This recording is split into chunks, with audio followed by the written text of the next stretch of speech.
How to contact Ticketek customer support. Hello friends, welcome to another tutorial. In this tutorial, I will show you how you can contact Ticketek customer support. So how do you go about it? The first step is to log in into your Ticketek account, just like I have done here.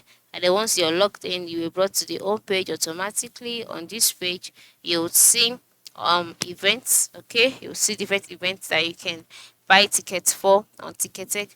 And once you can see this, the next step or the next thing to do is to move to the lower part of the screen where you can see your account tab, and then just go ahead and click on it. After clicking on your account tab, you will go to the account page. On this page, you'll see options like your profile, your tickets, your subscription, terms and conditions, privacy policy, help. Okay, so just go ahead and click on help. After clicking on help, you'll be brought to the helps page.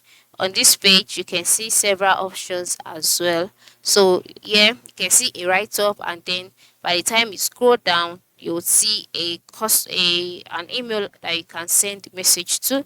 So this email serve as the customer support. So whichever question you ask, you can just ask this email and directly you'll get your answer. So this is basically how you can contact customer support or Ticketek. Thanks for watching and have a good day.